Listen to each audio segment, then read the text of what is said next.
We are back, another Ex-Homeschoolers Club with your host, Jacob Good. And today I'm chatting with my friend Alouette. Some of you will know her as Alouette Pettit. I know that is no longer her last name, and I'm blanking on what it is currently. But I'm sure she will fill us all in. But Alouette and I have known each other, I say this with everybody, but we've known each other a long time. We both grew up in the Ojai Valley and things like that. And we're going to get into her story and just her homeschool experience. But before we do that, a couple things. If you enjoy the show, I want to hear from you. I want to know what we can do better, what you're liking, people you want to hear on, all of those good things. So at the very top of the description, the show notes, whatever, the links down below, there is going to be a form to fill out. It's 6 questions. 2 of them are super easy. Your name and your email address. And then it's just a bunch of questions about what we can do better, where if we build an external community outside of this podcast, where you want it to be, Discord, Slack, all of those wonderful, wonderful social media places, that kind of thing. I want to hear from you. So if you don't mind, take a second. We'll wait. Okay. And we're back. Okay. Alouette, welcome to the podcast. Thank you for having me. We've known each other, like I said, we've known each other for a long time. Mm-hmm. I feel like I always try to think back to like how we met, and I'm just like, I know we just ran in similar circles. There was like the Awana group, and there was just the Ojai Valley homeschool group, and all of those things. And so I think at some point, Calvary Chapel was up the street from my house, and go there sometimes. So I think we just kind of at some point our paths just they connected, right? Amoeba. I know. I feel like that's how I feel about most of the people in like Achieve and stuff is just, I don't know when we met, but we met. And then we just existed. Yeah. In each other's circles. Absolutely. Yeah. No, there's those few people that I'm like, I distinctly remember meeting you. But then, there's just a whole moments. Exactly. And then there's those few that I'm just like, we just were friends. We just ended up in the same circle, and somehow your parents knew my parents, and we ended up taking classes together or whatever it might be. But anyway, so tell us a little bit about your homeschool journey. Fill us in, like, what was home life like? Were you homeschooled all the way through? That kind of thing. Walk us through a little bit of that. Yeah. So like you said, Alouette Pettit, now Alouette Kim, much easier last name now. Growing up, I was homeschooled K through 12 whole way. Die hard since day one. I didn't do any kind of outside schooling really until college. Well, I took VC classes during high school as well, but it's still college. But started off with my mom just really wanting to homeschool and give it a try. Both my parents were public schooled, so it wasn't something that they had experience with. But they thought, hey, this will be kind of a fun thing to try out. And I'm the firstborn, so guinea pig. Yeah. But they decided they wanted to do it. My mom really loves the curriculum, the guide, The Well-Trained Mind, which is like a book on stuff. And I don't know, the importance eludes me, but I know my mom really loves it and she swears by it. So if me and my husband homeschool our daughter one day, I'll probably look into it more. My mom kind of headed that up. Obviously, my dad was working. And so I, started being homeschooled, and that started the whole thing. And now, my 3 younger sisters, well, 2 of them were homeschooled. And then there's Evie, my sister, who's right after me, who's in special education. So she did go to public school, but besides her, the rest of us were homeschooled, and I think it worked out well. I don't know. I enjoyed it, never regretted it. I feel like, homeschooling can go one of 2 ways for people, and I'm positive about it for me. Yeah. So. No, that's good. I tell people that too. I'm like, I don't feel like there's things I would change, but I think there's things I would change about, every decision you make in life.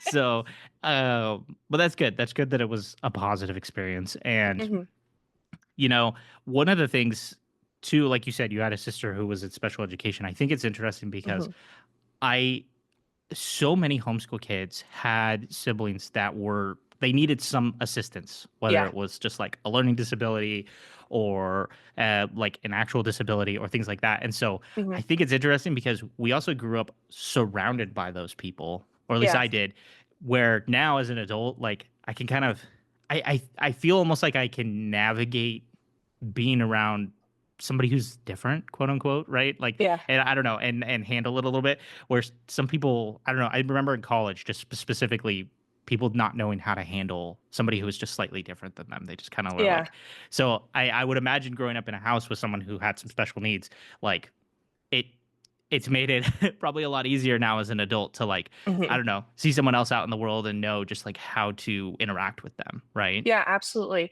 And I think especially in terms of like my job, like I'm a nurse, you get patients a lot who, well, not a lot, but you get patients who are nonverbal, whether that's because of, a genetic condition like my sister's, or if that's a medical condition, they're in a coma or a medically induced coma, something like that. And I think being able to, especially interact with, communicate with someone who's not able to verbally communicate is a definitely an acquired skill.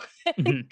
And having grown up around it, it definitely helped out in that. And um, it's something that I'm thankful for, especially with Yeah. my line of work. Yeah. Um, No, it's that's definitely super helpful. cool. And Yeah. also, homeschoolers in general, I feel like, aside from cognitive, developmental, learning disabilities, we're all just kind of different. So, Yeah. so learning how to interact with people who are different is our like bread and butter, also, because everybody's kind of, maybe a little bit off in a good way. Yeah. No, I feel you. I lean into the weird now, I think. Yeah. But okay, so homeschooled all the way through. It's all you've Mhm, ever yeah. known. Siblings kind Yeah. of same deal, homeschooled all the way through. We're currently Yeah. being homeschooled. Um what did like a typical a day look like? Like were you always involved in some kind of homeschool group as well? Because I know that's kind of how we knew each other, achieve group Yeah. solutions a little bit, that kind of stuff. But was that something you guys were always a part of, or did it build up over the years? So starting off, my mom actually made like she and a few friends started their own little tiny homeschool group. Okay. It was like maybe 4 families. And this is when I was really young, like probably like kindergarten, first grade, second grade, maybe like the beginning of it. And it was just a few of us families. And it was fun. I remember doing like show and tell and little, like makeshift school field trips and things like that. And I think it was good that we had that little group, especially because I think most of us in that group were all the kids were like the firstborn, first homeschooled. So it Mhm. was kind of all these moms like working together to kind of figure out how Right. they're going to go about it. Yeah. Um, and then at some point, we started going to Achieve, and I think a big part of that was several of the families in that small group ended up moving across country. So like my best friends as a kid, and then one moved to Virginia, one moved to Pennsylvania. So it was just like all of a sudden, all my little childhood friends were gone. And not all of them, but some of the close ones. And then I was thrust into the Achieve group where there's like all these people, everybody knows each other. And I was like, what? Yeah. Um, that was a hard I will say that was kind of a hard transition at first because I didn't know anyone, and we started going to a new church at the same time. We started going to Calvary Chapel in Oakview, and so I was kind of, like, having to make all these new friends all at once, and I had some old friends who were going there, that I knew, but, like, a lot of the group, um, that I was surrounded with was new friends that I made. So like the Nelsons were new friends to me. Jacqueline, who's still my bestie, was a new friend to me at that time. Um, Mandy, I'll call her now Mandy Geisen. It was one of my friends that I made during that time. So a lot of people who later became like my close circle were new when I was around like 8, 9, 10. And so it Okay. was kind of a hard transition in terms of Yeah. going from like, this is the circle I know to this new circle, and everybody knows each other in this new circle except for me. But Yeah. we're still all homeschooled. We still all go to this Achieve, but I'm like the new kid in Achieve. But obviously, over time I amalgamated in. But Yeah. No, um, I feel that because even though I wasn't homeschooled all the way through, I started in yeah, second grade, which yeah, I was 8. And so right, I similar to you, I was like I went from I had my school group of friends that we were going to go through all the grades together, and then we moved and it was like we moved 30 I mean we Ventura to Ojai, so it was like 30 minutes yeah, away, and yeah, I didn't get to see those friends as much anymore if at all, like and and yeah, it was a brand new group, and they all seemed to know each other. So yeah, breaking into that is like way harder. It's really daunting as a child. Like you don't Yeah, think about it that much, but it is. yeah, it is. And I mean, thankfully, it's still kind of that age where like I feel like parents have some influence over like, oh, Mhm. hey, your kid is the same age as my kid. We should like do a play Let's have a play date, date. right? Like, I think there's still some of that. When you get to like high school level, it's like weird if your mom calls your friend's mom, right? And be like, I think we should have a play date. It's like, mom, I'm 14 years old. I can make my own decisions. I know, I think, like, in that sense, I was lucky. I was also pretty outgoing. I've always been pretty outgoing Yeah, as far as, like, making friends, and so it was easier for me to be like, "Hey, you wanna come over to my house?" But I do distinctly remember being, like, scared and feeling a little ostracized because I didn't know anyone, and like you said, you're kids, so it's like it's flexible in terms that your parents can invite people over for you, and it's not weird, but at the same time, kids don't always at that age know how to like invite new people in, like to make them yeah, feel welcome because you're still young. You're yeah, still learning those like social, like it's nice to invite the new person to do things. And so I remember being kind of like, I don't know anyone and I yeah, feel like nobody likes me even and then like I slowly was like, hey, do you want to have a play date? Do you want to come over to my house? And I know a big thing too was Aaron Nelson and I ended up doing soccer, not on the same team because it was boys and girls leagues, but in the same, like the Ojai Rec Center yeah, club. And so our soccer games were like on the same days, on the same field at Miramonte Elementary.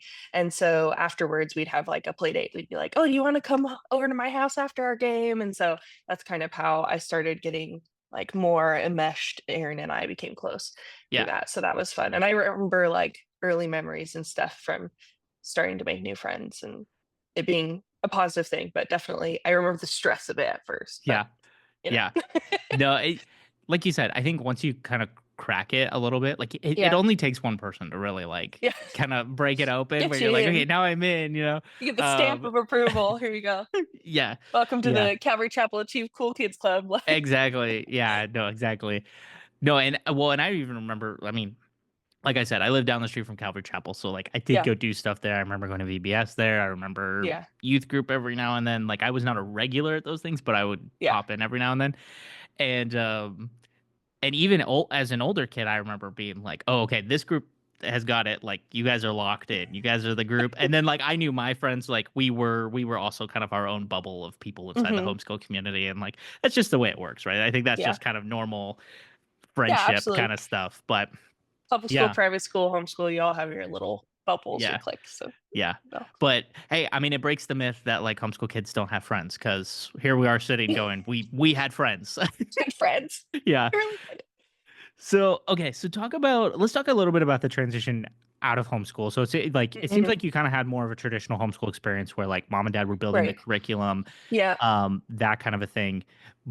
Were your parents really conscious of like what comes after like Yeah. high school and things like that? Because I think that's where a lot of people I think get bogged down is their parents kind Hmm. of are like the goal is like we get through high school and then they're like on their own and they figure it out. And in conversations we've had before, I feel like both of our parents kind of had more of this intention of like, there's more to life past high school, so we need to Yes, also prep our absolutely. kid. So, talk a little bit about that. So for me, I think like my parents really they always focused on academics. So like that was a big something of importance for them. Like a lot of my curriculum, probably based on the well-trained mind thing that my mom read, was based in like classical um, learning. Like I learned Latin and we did logic and critical thinking courses, stuff like that. Things that I feel like really did.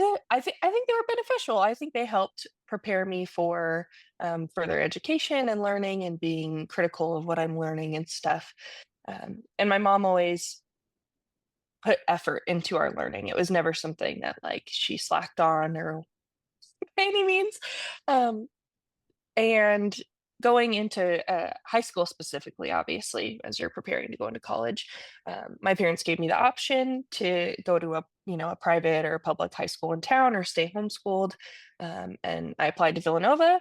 I did their high school placement test. I shadowed a student, and through all of that, I realized very quickly that I was not going to enjoy going there. I know I mentioned when we talked before that the nuns who interviewed interviewed me were like, "Do you have trouble making friends?" And I was like, "No, not at all." Yeah. I was like, "I'm homeschooled, but I'm not like a shut-in. I'm Yeah. not a like what I don't remember what they call it, a hermit." Right. um, and then when I ended up like shadowing the students and taking their placement tests, I scored above the grade level that I would have been entering in. And through discussions with my parents and me, the school let us know that they wouldn't let me skip classes that I had already taken. And so I was going to have to repeat a lot of courses, which was something that as a kid, I was like, I don't want to redo school I already did. Yeah. And so I ended up opting to not go to Villanova, and I didn't want to go to Nordhoff.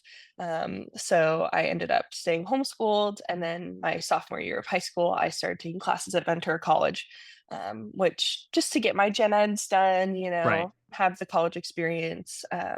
I started off with taking a couple classes with my friends. So I took one with Erin, I took one with Aubrielle. Um, and then after that, I started doing them on my own. And I feel like, honestly, it wasn't as hard as I expected. I kind of anticipated it to be a lot more difficult. And I think where college classes can be more difficult for some people is that it's really independent, right? Hmm. You're responsible for your learning more that so than maybe in high school where you have a teacher who's like, okay, make sure you turn in your assignments on time and blah blah blah. And I don't know. I've never been to a public high or private high school. What I assume is kind of the experience is different in college. It's a lot more independent. Sometimes you're responsible for learning material outside of the class that you won't ever be taught inside of the course. And I know for me, that was something that was kind of easy to adjust to because during homeschooling in high school, I was responsible for most of my teaching of myself. I read my lessons, I did my homework, I proctored my own exams, like just Yeah. that stuff that we take for granted in being Right. homeschooled. Um, I think that's an important distinction because I didn't really think about this until I was in college, was the fact that, like, when it came to school, even at a young age, like, yeah, my mom maybe would read the textbook with me or whatever, but, like, once I was mhm, able to really read and comprehend things on my own, it really came down to, like, okay, here's the book. You're gonna do lesson 1 through 4, read them, do the worksheets, all that kind of thing, and then, like, come back to me, and if you have questions, you come talk to me, and we'll discuss right, it, and we'll exactly. figure it out together, right? And she was also, especially at those younger age, she was also kind of reading the textbook as well, kind of in her own Right. time. Yeah. Um, but it set me up so that, like, by high school, like you said, I was, like, pretty independent. It's like, hand me Yeah. the textbook, like, yeah, my parents would maybe come up with the syllabus, but, like, Right. if I wanted to get ahead or I got a little behind, it was, like, on me to kind of make it Yeah. work. And so college was Yeah. an easy transition because the weirdest part about college for me was I didn't understand why we had to sit for an hour and a half in a lecture. Like, I was like, Is this just all in the book? Like, let me just Yeah. read the book, and then I'll take the test." So it took a while to adjust to that concept, but Right. I don't know. I don't know if you had a similar thought or not when we were in college or not. I think I think for me, because like really my only experience with a class outside of college was Mrs. Yip's writing class and Mhm. literature. Love those. Shout Yeah. out to Mrs. Yip. Mwah, Yep. mwah, mwah. But like going from having that be my only experience outside of college and then to college, I was like, this really isn't as bad as I thought it would be. The exams weren't as hard. I'm lucky in that I test pretty well. I don't know. I feel like I can figure out like a teacher's like testing style pretty well Mhm. after the first exam, and then it makes it a lot easier for me, which I don't know, maybe that's my mom's critical thinking in logic courses that she put me through. But, I just remember being like, okay, if I pay attention in class, personally, this is like my learning style. I was like, if I pay attention in class, like really focus, I don't have to read the textbook and I don't really have to study that much. It just kind of embeds itself in my brain. Yeah. And so I figured out very quickly that I was like, oh, I don't really need to do much outside of go to the course and then complete my homework and then, study a little for the exam in order for it to be doable. But I also recognize that that's not like everybody's learning style. And so I think that when I was in college, I was like, dang, like these exams for me are easy, but I have classmates who I know are really smart and they're really struggling on these exams. So there's like a disconnect between like truly evaluating someone's knowledge and the ways we do it in traditional education systems. Um, and I think that's why homeschooling, I don't know, it worked for me was because we could adjust it, to kind of Yeah. fit our needs. And like you said, you get to college and you're like, why do I have to sit in a class if I could just read this? Like for Yeah. you, reading the textbook would be much more beneficial than having to sit there for hours. Yeah, And exactly. for I loved the classes that were like a lab class because I was like, okay, at least we get yeah, to do you something, do something, Yeah. pass the time. So, and that's what I was used to. Like, I mean, I'm trying to remember. I know at one point in high school, and I want to say you were there for this, but like we did science classes where we would do the labs like together. There was a small group in Ojai that We would get did. together. I know I did one at the Peters house at Yes, I Kayla's. think that's what I'm Yeah, thinking of. yeah, Yeah. yeah, yeah. I So, think it was Kim we did that year yeah. So at her house. so it was cool because one, we really only needed once. We just all did the science experiments together, and so Right. it was nice because it was like, okay, everyone went and read the textbooks on their own, and we did our things at Yeah, home. yeah, We took yeah. our tests, and then we just get together once a week or every other week or whatever. Do a science experiment. There's like 6 to 8 of us, Yeah. easy in someone's backyard, And I think that was one of the cool things about the Ojai group, and was the fact that like we did things like that, right? Where it's just Yeah, like there would be classes where somebody's mom would teach the specific right. thing that maybe they were just much more talented in. Exactly. And Like we then, had enough parents that they had like a wide variety of specialties in terms of like, hey, I actually majored in something similar to this. So here you go. I'll teach yeah, the kids this year. yeah. And then there were great research. You brought up Mrs. Yip. Mrs. Yip was, Mhm. I want to say Mrs. Yip was a homeschool mom at one point and then had Yeah, just I don't know. No continued. idea. Great question. Mrs. Yip, if you are listening to this, I would love to interview you. We want to You've hear got, from you, Mrs. yeah, Yip. you've gotten many shout outs on this podcast. Yeah. And if she hasn't heard it, if you are in contact with Mrs. Yip, send her the show and be like, hey, Jacob wants to talk to you. Um, because she was like writing. She was a writing class, right? Yeah, So I mean, yeah. she And I taught, took English or I don't know if it was English literature, but I took literature with her as well. And yeah, I but she just, was just really talented in like yeah, explaining absolutely. how all of that worked. Where like, I Yeah. mean, I joked with somebody that when I was in college, I pasted like her all the worksheets that she gave us of like the banned words and the Bad sentence words. openers and Oh, all my that stuff adverb. was all on my wall. So I had my desk and then my wall right here was just all Mrs. Yip's worksheets, and I would just refer to them as I wrote papers. And I mean, hey, I never got below a B in my papers, so I'm like, I hey, had a one of my one of my English teachers in at my university told me she sat me down when we were going over my final paper and she was like, I would be really disappointed if you didn't at least consider getting a minor in English. And I was like, it's not gonna happen, but I'm glad you feel that positively. And I was like, that's for you, Miss Vivian. It's like I wouldn't be here if it wasn't yeah. for you. She taught us so many of the secrets and things like that. And that's Yeah. And a love of reading too. I think just that's something like she had, such great book recommendations in a variety of, styles that I think like because we read The Giver. I'm sure you probably read that too. yep, And that really got me into like dystopian literature, which was a fun thing for me in like junior high and high school. And we read, tons of other stuff that during that class, like the Number of the Stars, which I think is the one about the was she Jewish or was her friend Jewish? Anyways, the Holocaust, and then yeah, I think Walk Down the Moon was about indigenous people groups in America or based on one, um, and like a variety of texts that I think really helped me find my interest, which at the yeah, time was dystopian literature, yeah. and so I was really grateful that I'm still very grateful for that. Yeah.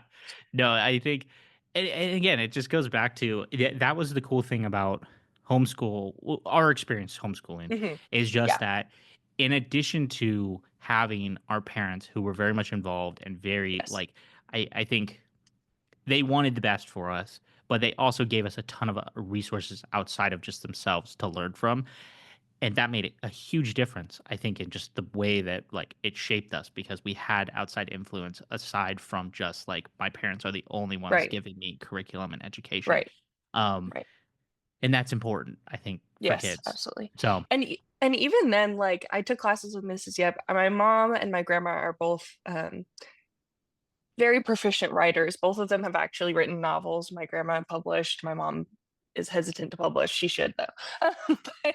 But like I'm like my family, my parents are both like very knowledgeable about things, but they were still not afraid to like outsource my learning to people they felt would be even better at it. Yeah. My mom really excels in like educating us on STEM topics, which came in helpful for me because ended up going into nursing, and my mom's major is in kinesiology, so she knows human anatomy very well. We had human anatomy books in the house, and that was something that I read for fun growing up, and um, it kind of broadened our, like you said, parents who let us go out and learn from other people who had specialties. And also, I was thankful for the ones that my parents were good at. My dad knows a lot about programming and stuff, which still is far above my head. Yeah, I but I mean, appreciate the effort. yeah, exactly. But at least you had kind of an understanding, or just Yes. it was there, you know. Yes. Um, that's important, and I think it's cool that, yeah, that you had parents who kind of like gave you the ability to also kind of seek out what you were interested in. So at Absolutely. what point did you settle on like, okay, I think I want to go into nursing, or at least want to go into like health of some Yeah. kind? So it's really funny. We actually there's um a family we knew. The dad, I think he was in film school, I want to say, and he decided to do a little documentary special thing for one of his classes. I think I don't really remember because this is when I was young, on my sister Evie with Angelman syndrome, and so during that he interviewed me, and I was like maybe 7 at the time, 6, 7. And in his little interview with Child B, he's asked me, like what I want to be when I grow up. And I was like, I want to be a doctor or a scientist so I can help, like find a cure for Angelman syndrome. And I want to be a mommy too. And like, it was really cute. I have that little clip on my phone saved because it's really sweet. But ever since I was little, I wanted to go into some kind of STEM field relating to healthcare or biology, genetics, something like that. So it wasn't like me settling on nursing wasn't really far-fetched ever. Um, but I came to really decide on it when I was in high school, actually. I feel like I was like one of very few people who in like the world ever who's like, I'm gonna do this now, and I know it pretty early on, and I actually did it. Which I'm thankful for because I'm too indecisive otherwise in every other area of my life to make a decision. So thankfully, that one thing came to me. But I pretty early on in high school knew I wanted to go into nursing. I was around it a lot with my sister, Mhm. being, medically complex. And so I had been, to the hospital a bajillion times, the ER, like radiology. We went to UCLA every year. She just had her annual neurology appointment at UCLA like yesterday, I think. And so I grew up around a wide variety of healthcare professionals, and I got to see what they each did. Mhm. And I remember being really thankful for the nurses because they were always the ones that would stop, kneel down to my level, and tell me that they were going to take good care of my sister, that she was going to be okay, like when things were scary. Right. Um, because my sister has epilepsy, the type of seizure she has can be fatal. And Right. so when we were trying to figure out early on how best to control those with medications, etc. Um, it was really the nurses that I remember being there and providing me a sense of comfort in something that was really unknown and terrifying for a young kid. Like you're not really, you don't have a grasp on mortality and like these really scary things that are happening. And like it was totally new to me as a kid and my family even. Mhm. And so to have someone be able to step in and say, "Hey, like she's going to be okay. We're going to take good care of her. She's just going to take a nap," um, for when she need to be sedated for procedures, etc. Was really something that stuck with me. And so when I got to high school, and I was like, "What do I want to do? Do I want to go to med school?" I was like, "Not really." Uh, I was like, I think I'd really like to be a nurse. I'd like to be that for other people, not just children, but Yeah. um, be that sense of comfort and confident, like proficiency in taking care of people medically. Yeah. So that's kind of what led me to do it. And then I just followed the path academically Yeah. from there on out. And here I am today. So, Yeah. Yeah. So you are a nurse currently. I know you are kind of yes. on leave, or the last time we chatted, you were Yeah. kind of on leave because you Yeah. recently had a baby. Yes. Um, My sweet um, girl. so yeah. So yeah, tell us. Okay, so you're married. You have a Hmm. baby now. How old is your baby? She's 10 months, 10 so months old. we're Okay. closing in on a year, which Yeah. is like I can't. It's horrifying. I can't believe that it's already been a year. It feels like she was born just yesterday. So, Yeah. but Yeah. yeah, That's so she's exciting. 10 months. I love her to death. Um, and I actually the job. I don't remember if I had mentioned it last time we chatted, but I had applied for a full-time position because I wanted to go back to work full-time because, things are expensive. Yeah. And I would like to keep my nursing skills. So I had applied for one and interviewed for it, and I got the job. So I'm going to be starting a new position here shortly, which I'm very excited about. Yay. I'm actually going to be, Congratulations.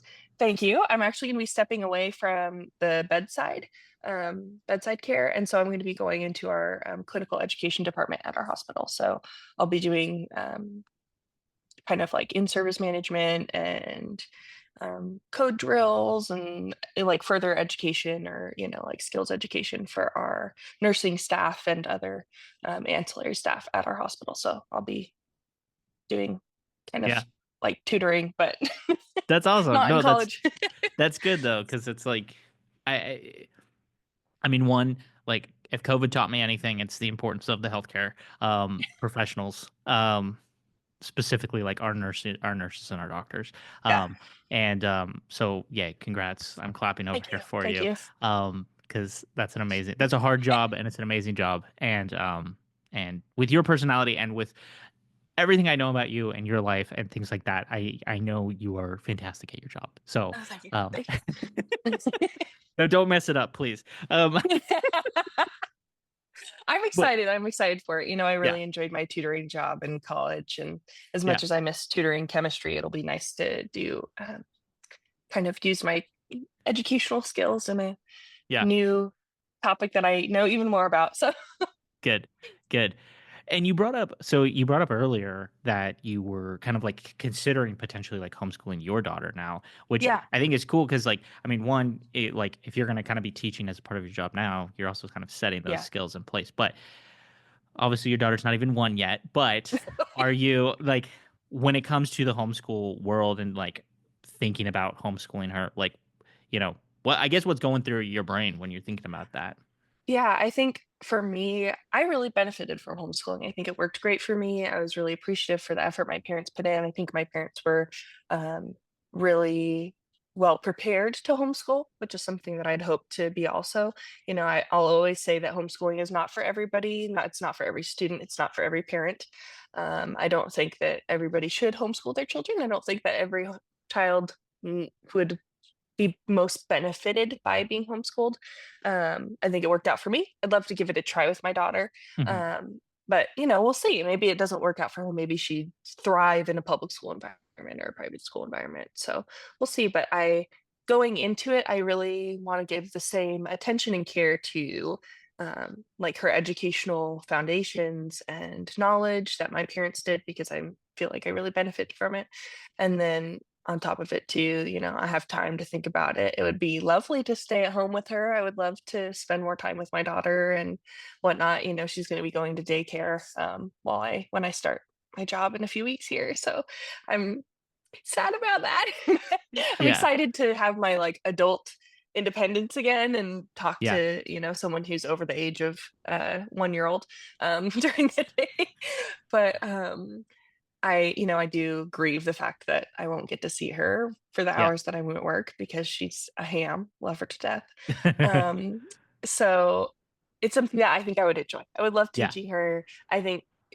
I know her personality will change a lot before she's school age, Yeah. but right now she's very energetic and full of life, and I think she'd be a fun adventure to do things with, go on field trips with, and so if the opportunity presents itself, if I'm able Yeah. to, find a work schedule or not work or whatever works out in order to provide her with a homeschool education, I would love to do it. Yeah. I'd love to find other families, that are looking to do the same thing. I think that'd be really fun and I don't Yeah. know.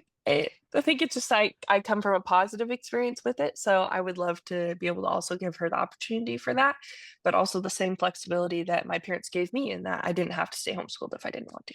Yeah. So No, I think life is phases. That's what I've learned. Is yeah, it's always these phases, and I personally, this can sound woohoo, but I kind of believe in manifestation. I believe in like setting goals and expectations Hmm. and things like that.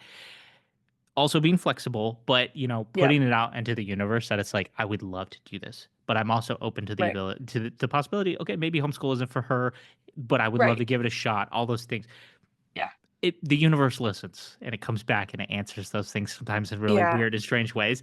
And so yeah, I hope the same. I hope that you guys are able to figure it out and find time to do that. And but the regardless of that, I know from our last conversation, I mean, the last time we chatted on the phone, uh, your baby was also there, and so it was great. It was like the three of us chatting, and it was fantastic. But uh, I can tell you love your daughter so much; it's so I evident, do. and I I do. think that is the core of like, and you want what's best for her, and that is what I've realized is like the core of all of like a Yeah. lot of the homeschool people I've talked with is like the parents who have loved their kids so much and want the best for them, their Hmm. kids have just thrived in Yeah. life, and And I so recognize that maybe the best for her won't be being homeschooled. And that's why I have to accept that, yeah, like yeah. what was best for me was being homeschooled. I loved Yeah. it. I think Yeah. I'd like to think my mom enjoyed homeschooling me. Shout out to my mother. Yeah. Good question. I mean, But Christmas is coming. You can ask her, mommy. Yeah. Yeah. But I mean, she did it with my younger Right. siblings. So I mean, if I was horrible, she probably would have never done it again. So I'd like to think that that's proof enough. Yeah. Um, but it's one of those things. I love my daughter a lot, and I would love to give her, the blessing of the education I feel I had. But if she doesn't feel that that's right for her, then so Yeah. be it. I Yeah. just want her to be happy, and her to be able to pursue what she wants to pursue. And in that, kind of on a different topic, I don't think that this is totally an aside, but I don't think that everybody needs to go to college if it's not beneficial to their career. Um, so whatever she decides to pursue in her life, I want to support her within reason, obviously, and don't do anything too crazy. I'm like, maybe if don't get into any high risk sports like football. I don't. I'm like the too many head injuries. I see too much in the Yeah. hospital. I'm Yeah. like, maybe don't do that. No skydiving. But but anything else, Yeah. maybe Yeah. craft with mommy. Like Yeah. that's pretty safe. That's pretty But safe. Yeah. No, it's safe. yeah, She can work there in like, stuffed animals, creating stuffed animals. you It's a go. safe She environment. can stuff the Plushies. things I sew Exactly. with Build a all bear. day. Great career. There you go. Do they So have good benefits? I have no idea. yeah. Well, yeah, yeah, good question. Um, I do want to pivot. This is gonna be a little bit of a hard pivot, but I do want to talk about this because this is something we chatted about last time. I think it's Mhm. important. Is that I know you as just like one of the most happy-go-lucky, like smiley, bubbly people in my world, and but I know that typically behind a lot of people who exude that kind of happiness, Mhm. there tends to be other things. There, Yeah. some mental health struggles and things like that. And that Mhm. was something we chatted about before. Yeah. And you were open to talking to our audience a little bit about that. And so, Mhm. um, I don't exactly know where to start with that or what my question is there, but eh, I don't know. I don't know. Give it. I guess. I guess share with the listeners a little bit about, I guess, the dark side of Alouette. Unfortunately, like that's kind of an awful way of putting that, but No, I mean, I've definitely felt like it. Um, so what we talked about before is that during especially high school, but for much of my young life, and I mean, even now, it's something I always struggle with. I've always kind of dealt with mental health struggles. And growing up, it was something that we didn't talk about in my family. It was just like, it didn't come up. Nobody asked about it. We had enough to deal with my sister who's disabled, that like she's got real serious health issues, right? In my little kid brain. And so it wasn't something I thought like, oh, I didn't feel like I was sick because I saw my sister who had epilepsy and was really disabled physically and cognitively, and I viewed that as like a health issue, but my thought process that was like whack, I had no idea that anything was wrong. And so from a very early age, I started manifesting symptoms of various things, anxiety and potentially some obsessive compulsive traits. Um, and so it was something that I didn't really ever think of. My parents didn't really like address it. When I was little, I got really scared about my sister's health. is when she'd get sick, she'd have a seizure, fevers, illness, they would flare seizures for her. And so I would be really hyper focused on those things and not getting sick. And if my friend was sick, I was really anxious. I'd carry this like anxiety about it. And it got to the point where when I was pretty young, I want to say maybe 8 or so, I would wash my hands so frequently that my hands would like crack and bleed. And it was just like really aggressive. So I remember at night, my family would have to like wrap my hands in gauze and Vaseline just to keep my like skin from falling off. And that was something that I dealt with when I was really little, but it was something that we didn't really think much about, probably because my parents were, preoccupied with real serious health issues with my sister. And because like kids don't like hand lotion. So, like, it makes sense that maybe I'd get dry hands because I don't use hand lotion. I don't have Aquaphor on standby and whatnot. But in reality, that was and maybe the only physical manifestation of a much deeper psychiatric problem. And it was something that now I look back on and I go, wow, that was like some of the first like moments where if anybody had really asked me about what I was thinking about during the day, they would have realized something was wrong. Um, because I would have these moments where I'd be doing my homeschool at our little desk with the candle of wisdom that my mom lit every morning. And I'd, every hour or so have to go out and count every single one of our pets and our family members to make sure everybody was okay. And if I couldn't find someone, it was like meltdown. I was like, where I'd have to loop the house and the backyard until I found everybody. Um, and that behavior and the hand washing and stuff wasn't necessarily what I carried throughout my whole life, but in high school it manifested as like really severe anxiety and major depression, and then eventually I resorted to self harm, and I was really struggling with suicidal ideation, which was something that being in a specifically very Christian conservative homeschooling um, community was never talked about, like Yeah. totally avoided. Um, and so I didn't know anyone, never had talked to anyone, didn't have any friends who had ever talked about dealing with mental health issues. It was like me and this void of like outsideness of, I know something's wrong now that I'm a teenager. Like I know that this isn't normal, Right. but I have no idea what to do about it. Like this is how I feel. Yeah. I'm depressed. I don't want to be in existence. It's, I Yeah. feel that there's no point in reaching out either. Yeah. Well, and I think, like you said, we grew up in a very, yeah, conservative Christian upbringing. Church was a Mhm. big deal for your family, for my family. Yeah.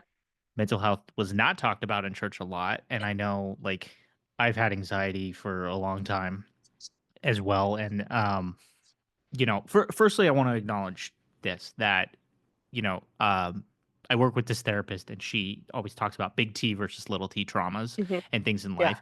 And I think that we sometimes, I know for me growing up, that hearing stories of people, I would always compare my problems of what I was struggling Right. with to other people and say, Right. well, they have like big T Right. trauma or troubles in their life, and I have like little T troubles in my life and traumas. And so mine are like insignificant, and I can just kind of like push it down and move on from it. Yeah. And what she's been helping me realize is that the reality is, like, no, like every trauma manifests itself differently, Yeah, and absolutely. things like that, but they're all valid, and they are all trauma and troubles and things that need to be addressed. Mhm. And like you said, I think a lot of times they they go a little bit overlooked because of other things that are happening in life. Right. And the reason I wanted you to share this and wanted to talk about this is because I think now a lot of us, we're in our 20s, we're some of us in our 30s, and we're starting to address a lot more of these things and be much more open and recognize these things and Mhm. get the help we need to address these things. But it's important to know that, like, we're not alone in this, and a lot of us were going Yeah, through very absolutely. similar things. And but what I was going to say about the church situation was that mental health was never really talked about in church. It was always just kind of like, when you have problems, like, Go to pray the about Lord. it. Yep, Yeah. pray about it. Read your Bible more. It'll give you the instructions. And the reality is that, like, sometimes you need a little bit more than that, and that's where therapy can come in Mhm. helpful, and medication can come in helpful, and those kinds of things. And so, I guess, when at what point did it gets so bad that you were like, okay, I need some help. Like, and it Yeah. really hit a wall, I guess. I think for me, I know what you said, like about big T, little t. My big T was my sister, right? Her Hmm. issues were so big. And so I just, everything, Right. push it down deep inside. Yeah. Let's ignore it.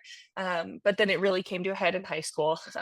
And probably during my sophomore year was when I really started to decline, like health wise. Like I, I think we tend to view mental health as not as legitimate as physical ailments. Unfortunately, especially in medicine, even healthcare providers do that. And when you look at someone who maybe has a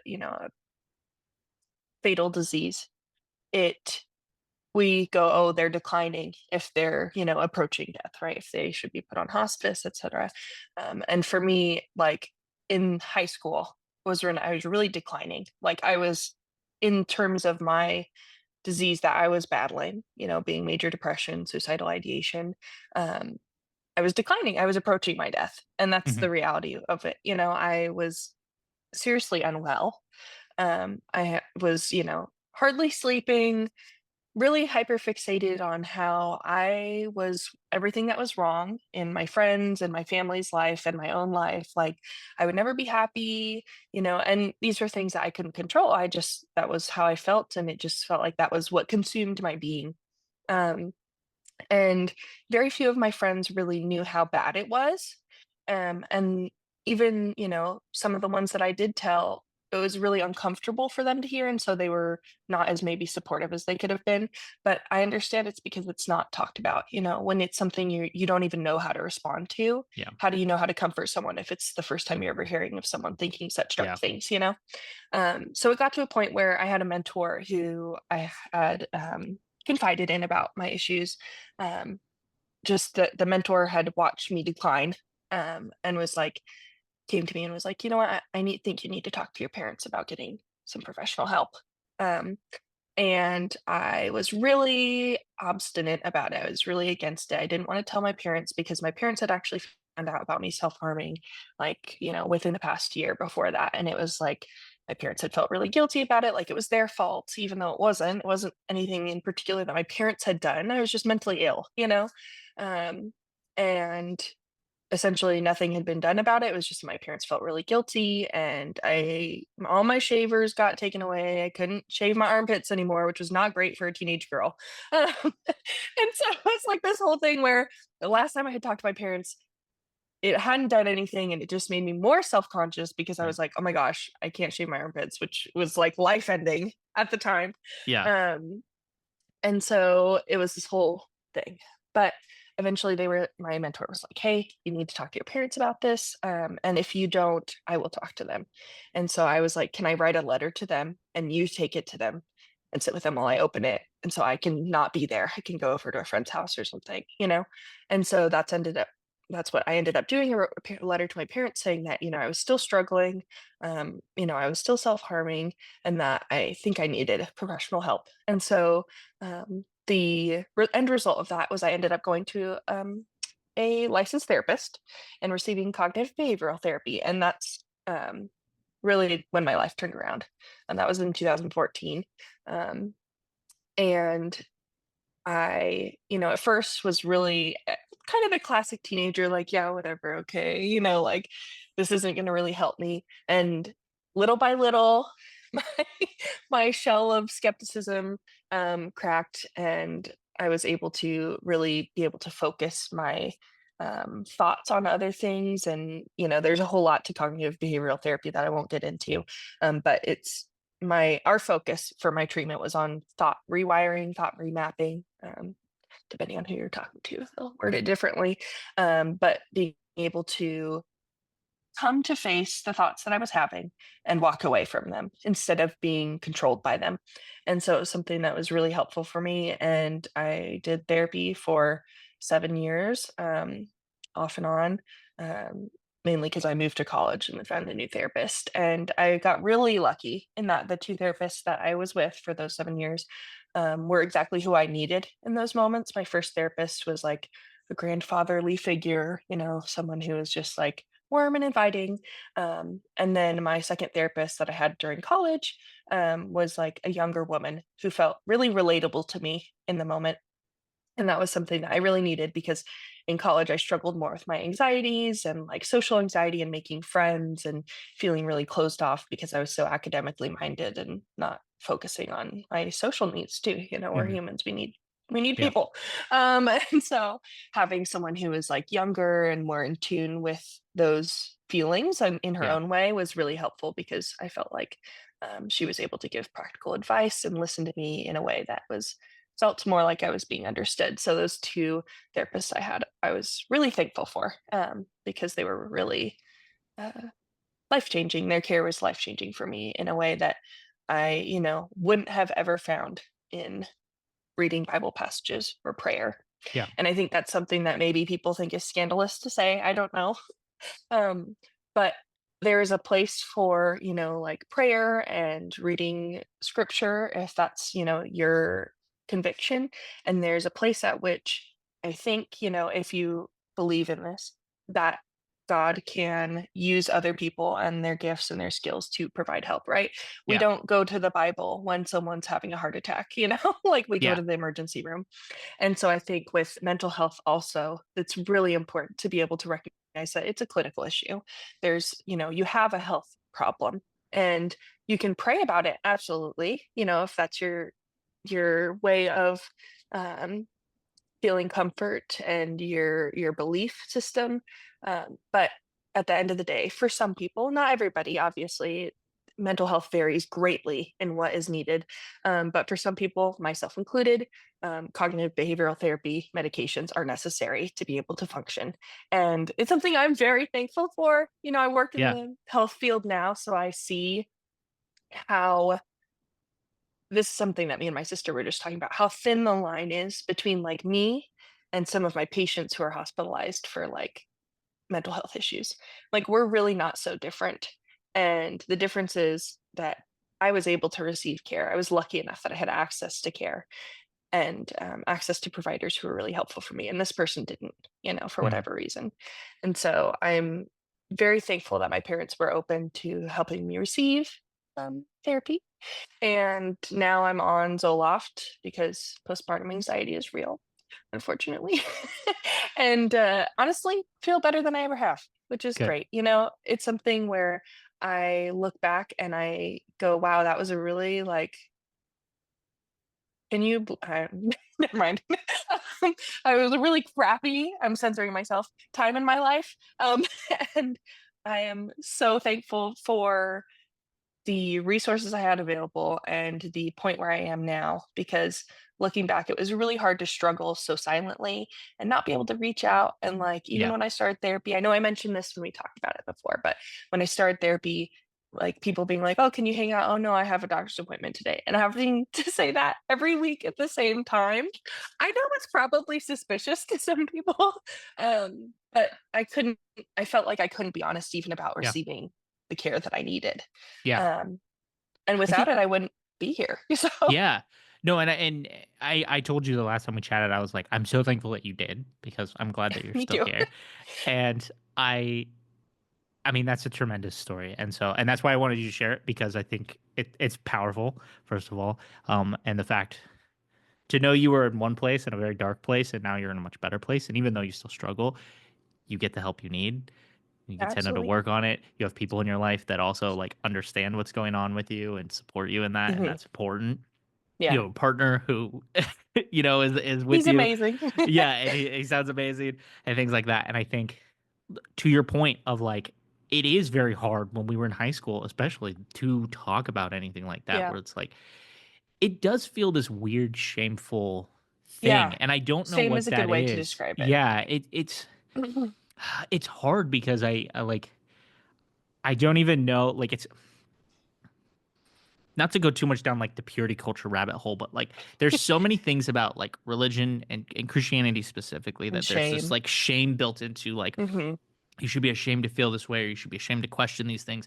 Um, at the time of recording this, I just put out my episode where I talk about deconstructing my faith, things like that, and it was Mhm. like there was a lot of shame and there's a lot of fear around being Yeah. vocal about things because Yes, absolutely. I think we I hope that church is getting better about this of being like, it's okay to question things. It's okay to like be hurting. It's okay to all these things. Like it's I think I don't know. I grew up with an understanding that it's like, oh well, when you believe, like everything's just good all the time. Like God is good and God does good things to you and da da da da. Right. And so I just kind of was like, when stuff sucked, it was like I don't feel like I should feel this way Right. because I'm a Christian Hmm. and things should be good. What's But wrong with me? what's What wrong with what did me? I Yeah, do exactly. Yeah. that caused this to happen? Right. And you see people around you and they're acting like everything's good too. So you're Yeah. like, oh well, I'm the odd man out, right? And Right.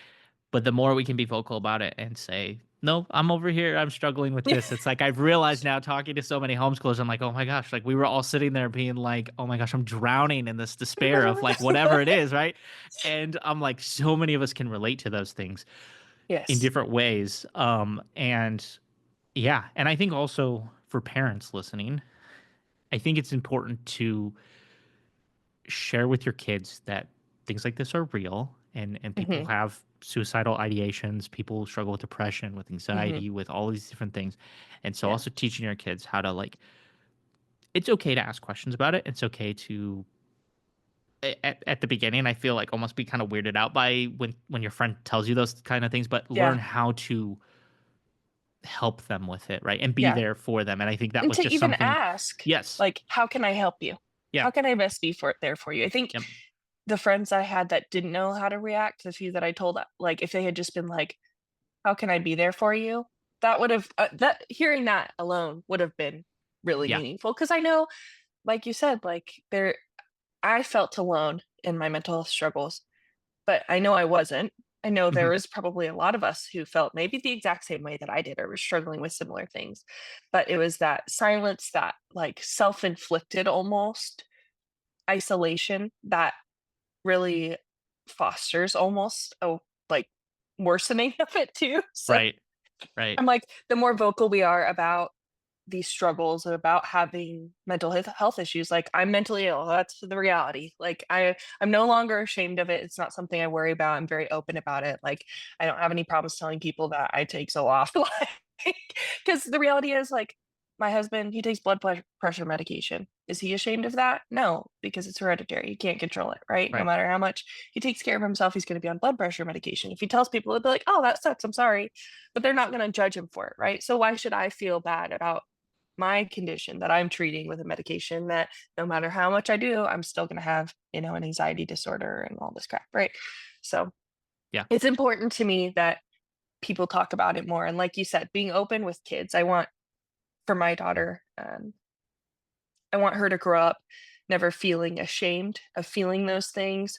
We know now in current literature that mental health issues typically run in families, psychiatric disorders run in families.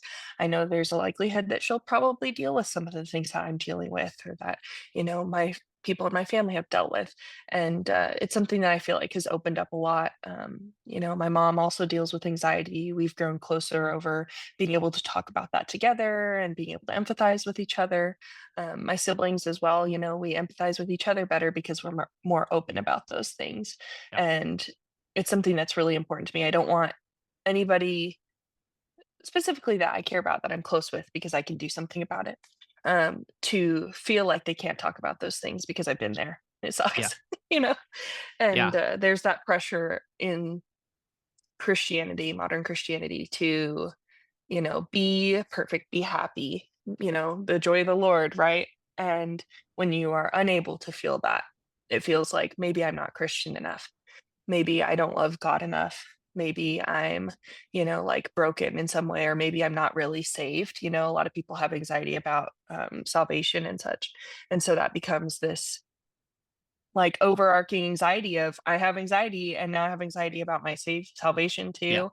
And then nobody talks about it. And like you said, being critical of things, asking questions, those are things that um, I don't know. I really struggle with in the modern church. Like they talk about, oh, the Bereans and how the Bereans like questioned and researched and read stuff and were skeptical about things, but they were good biblical scholars. And so we have this image that's taught us in church about, oh, the Bereans were good biblical scholars.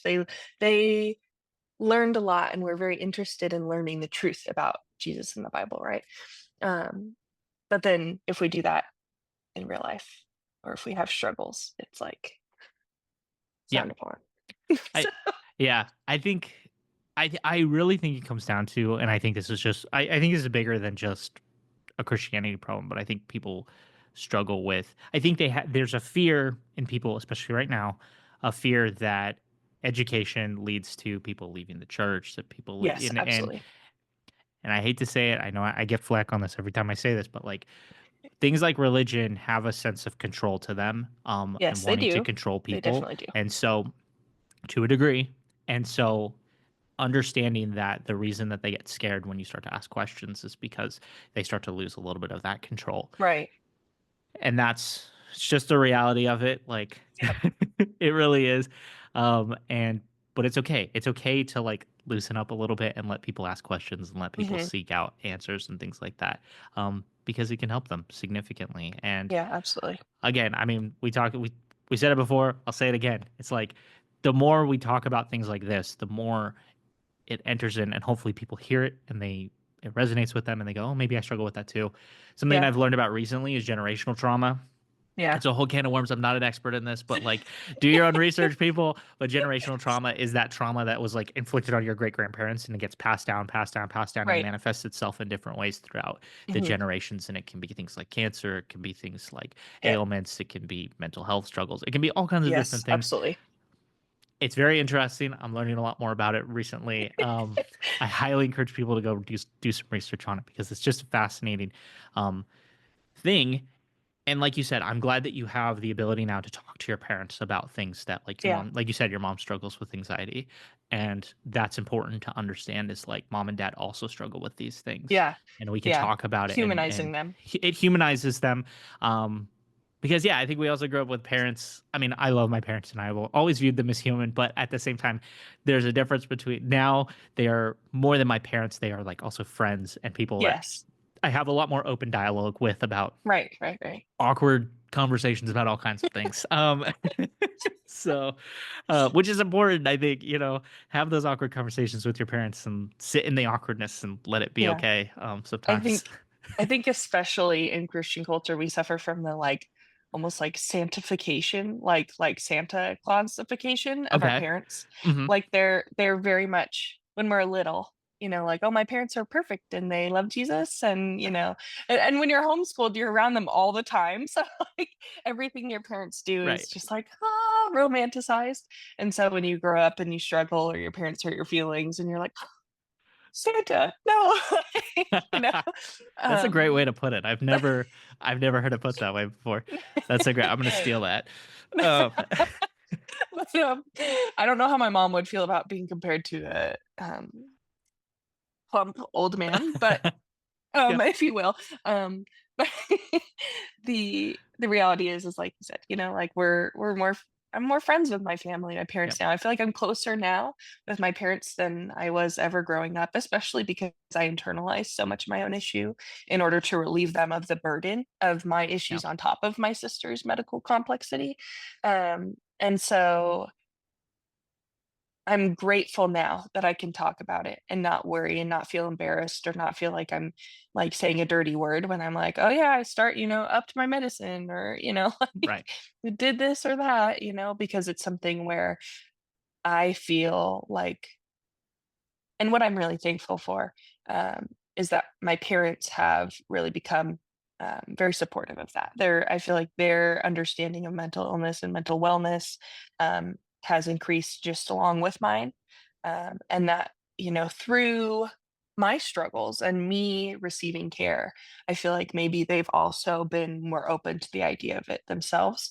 Um, and so I don't know, not that my struggling I feel like needed to happen, or do I wish it happened? No. But at the same time, I think it's beneficial. There's something to be said about if I'm going to have gone through this really tough trial, I'm thankful that we came out the other side with some positives. I'm really close Yeah. with my mom and my dad now. and, Yeah. and I'd like to think that maybe other people in my life have benefited from me being honest about my, Yeah. mental struggles and feeling like maybe if they went through something hard, they could come to me about it because I'm not going to judge them for it. So Yeah. yeah. Well, and hopefully too that firstborns sometimes get the short end of the stick. I'm also a firstborn kid, but I think that sometimes it's nice to be the firstborn because maybe our parents missed some things, but with our younger siblings, they're able to say, okay, I need to Mhm. be checking in with them to make sure like they're good or they Yeah. have the things that they need. And so I don't know. I'm thankful for that sometimes. That's not to say Yeah. it's all our doing, but it's just, I think parents learn I from the first kid and they're able to implement with the second, third, fourth, et cetera. yeah. With homeschool, it's sometimes down to the 12th kid. And Yeah. hopefully by then they've got it really dialed in. But Right. And my youngest sister, she's the youngest of four, right? So there's yeah, three of us before her. We're all girls. So it was the same thing over and over again, pretty much, with the exception of obviously Evie's advanced medical needs. But my youngest sister, we always joke that she's like the final form, like of us, like between me and my other sisters, yeah. because she's like so confident. Like, wait, if you asked her, like, do you worry about what other people think about you? And she's like, not really. Like, and I'm like, I could never imagine feeling that way. But she's so confident in herself. I just FaceTimed her like yesterday or she sent me a video or something and she was wearing a shirt that said like it was like her PJs and it said like baddie vibes.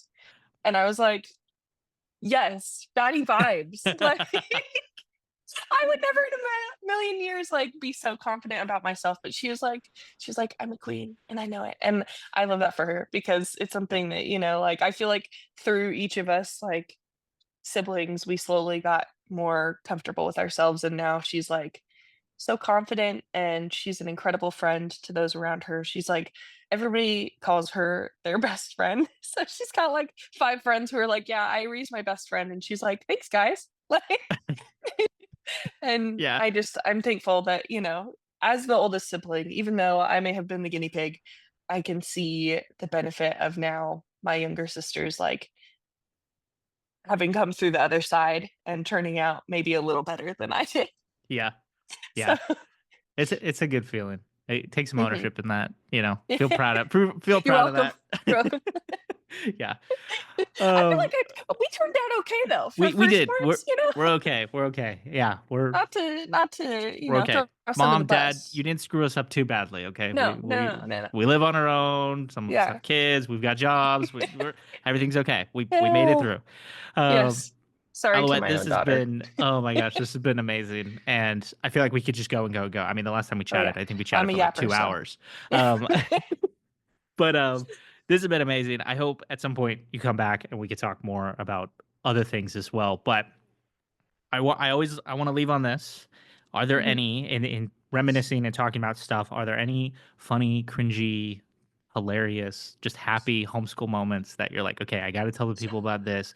Maybe it was unique to your experience. Maybe it wasn't. It could be something we've already talked about on the show. I don't know. But is there anything that's like popped in your brain where you're like, oh my gosh, I gotta say this. So, okay, this is not specifically involving other people, but I know I mentioned it earlier in this episode, and I don't know if I told you this when we chatted last, but my mom always lit the candle of wisdom every day before we did our school. And it was fine, whatever. We didn't know at the time that I was going to have problems with flames. But what happened was one day in my math book, I had the Saxon math book, okay? And the younger grade ones flipped open like this, like vertical, not like this. They flipped like this. Right. And I had flipped over my math book to work on the next page, and it caught fire. Oh no. And so my math book literally caught on fire. And thankfully, crisis averted. It batted it out. It was fine, but now there was this big old burnt hole in my math book. And when I would tell people that, they'd be like, "Oh yeah, sure, it accidentally caught on fire." And I was like, "No, really. My mom's candle of wisdom was right there, and I didn't know." And I flipped it over, and they were like, "Yeah, sure, you caught your math." I'm like, "It was a page I already did, so it didn't help me anyways. Like, it was already filled out." Yeah.